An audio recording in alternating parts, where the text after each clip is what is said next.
धन्यवाद अध्यक्ष महोदय। माझं अमरावती शहर जे एमडी ड्रगच्या आज विळख्यात सापडलेलं दिसत आहे की जे वारंवार ज्या अलीकडेच पोलीस प्रशासनानं ज्या धाडी टाकल्या त्यामध्ये करोडो रुपयाचं एमडी ड्रग्स हे जप्त केल्या गेलं आहे। एक नव्हे तर तीन धाडी या अलीकडच्या काळात पोलीस प्रशासनानं टाकलेल्या आहेत।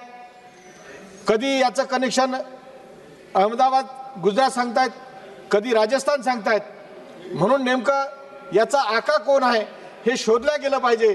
आणि आज जे काही तरुण पिढी आमची अमरावती शहरातली त्या ड्रग्सच्या विळख्यात सापडली आहे त्याला वाचवण्यासाठी सरकारनं योग्य पावलं प्रशासनानं योग्य पावलं उचलल्या गेले पाहिजेत।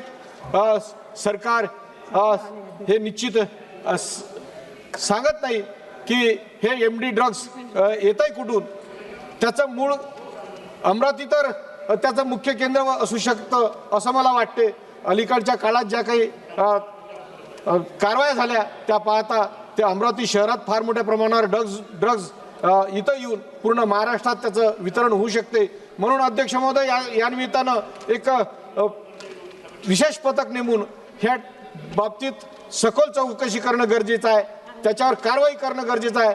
ते ड्रग्स कुठून येते नेमकं आणि ते कुठं जाते यासाठी पावलं उचलल्या गेले पाहिजे। आणि ती जी काही ड्रग्सची आज अमरावतीत येत आहे त्याचं पालमुळे नष्ट केले पाहिजे अशी या निमित्तानं मी केंद्र सरकारच्या गृह खात्याला आणि राज्य सरकारच्या गृह खात्याला विनंती करतो। धन्यवाद अध्यक्ष महोदय।